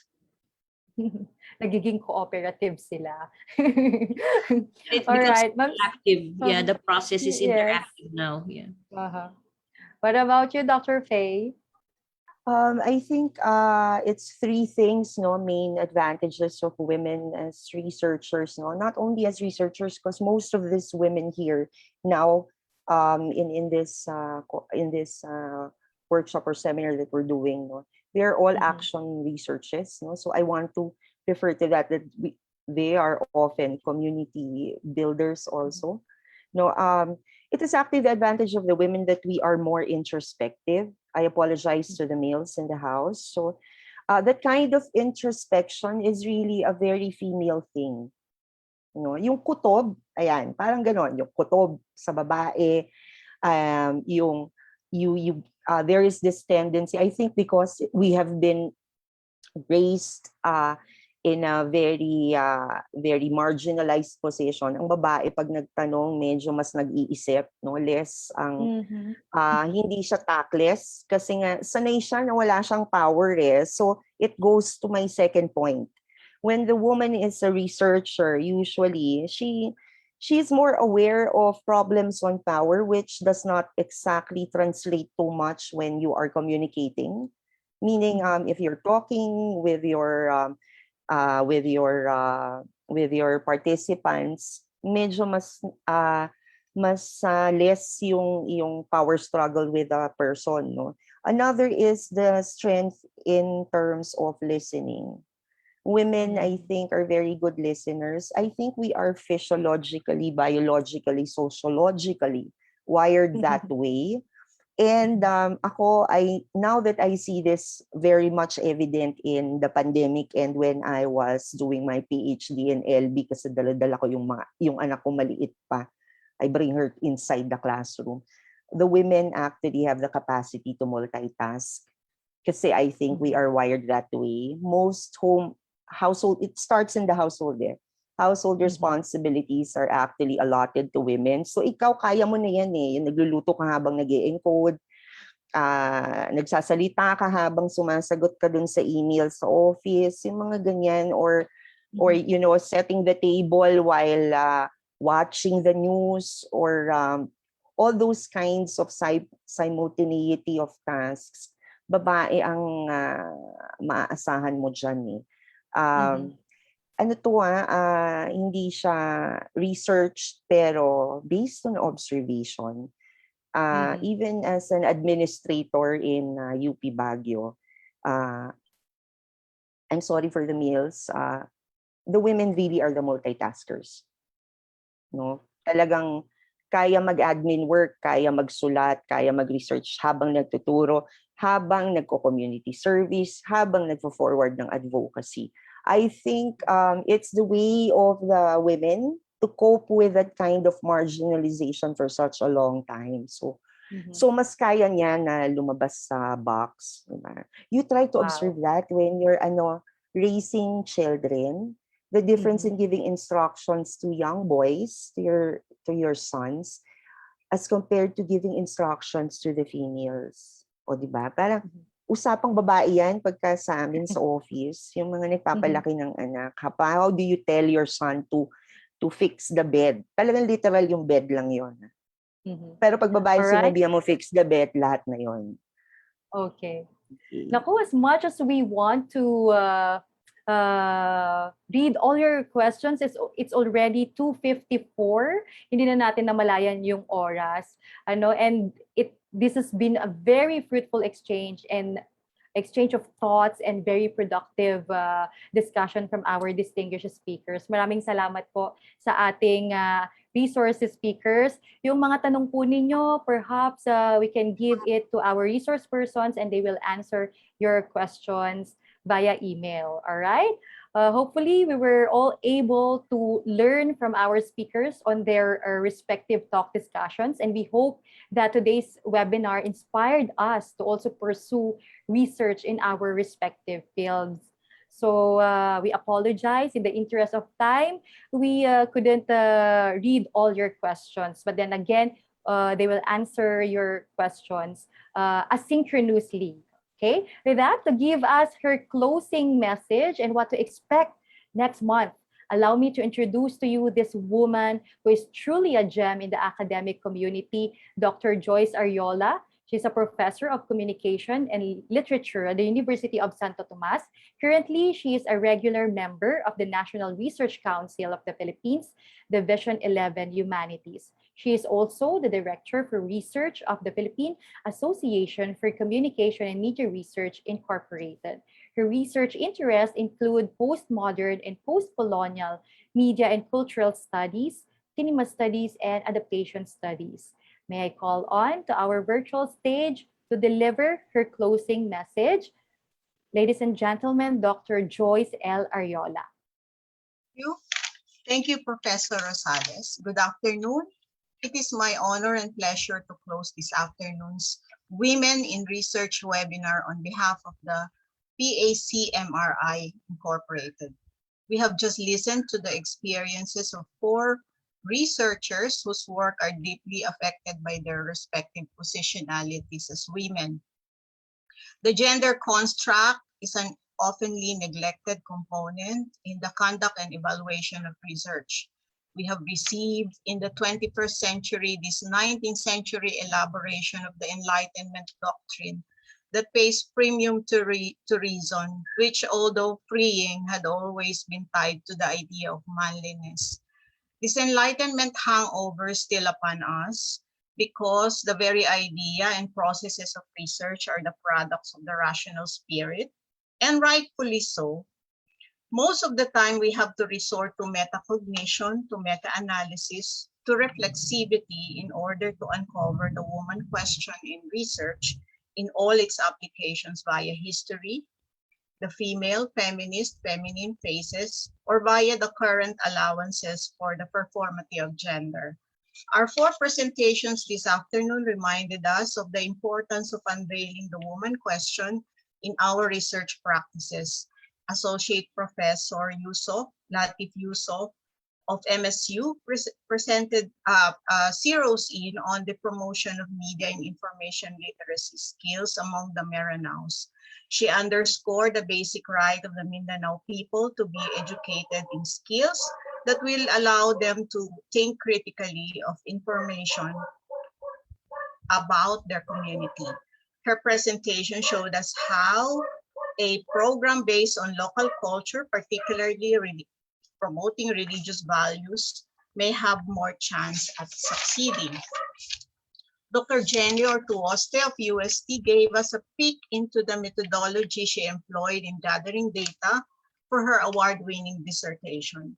She raised the issue of gender performativity in eliciting data from male stakeholders of the Carrera world. How to have a more nuanced understanding of how gender is performed in research and in navigating both subject of inquiry and the researcher's self-presentation in both instances of the ethnographic phase. Cebu journalist Ms. Quintana Tabada presented their study on the Cebu Citizens Press Council and her involvement as a participant of this interpretive community, using media historiographical lens and reflexive methods in uncovering the gendered voices in the study of self-regulation and media literacy. Ms. Tabada is able to unveil dissonant but useful perspectives that for her should be given their fair hearing in the public sphere. Professor Cecilia Maria Fe Avalos of the University of Philippines, Baguio's presentation on the concept of smell, scent as an indicator to describe and analyze the movement of women in Matnog, Sorsogon and their experience of poverty using textual indices. Her paper has shown the value of analyzing culture through its embodiments, such as constructs of space and senses, how this may reveal something other than overt meaning, and how they embody the woman question, thereby differentiating it markedly from the masculinist appreciation of the same reality frame. Most importantly, Dr. Avalos' journey as a woman inquirer is a notable source of insight into embodied selves and the researcher's voice in academic research. I am happy to note that our 4 presentations this afternoon uncover significant points for us to ponder more deeply in understanding the link between research and gender constructs. Firstly, we have the concept of the feminist methodology, unveiling of constructs such as knowledge construction, performativity as ethnographic stance, privileging reflexivity over the participant observation mode, and the more notable use of embodied research, which we associate more with women researchers. Secondly, we understand that the women's experience doing communication research may be twofold.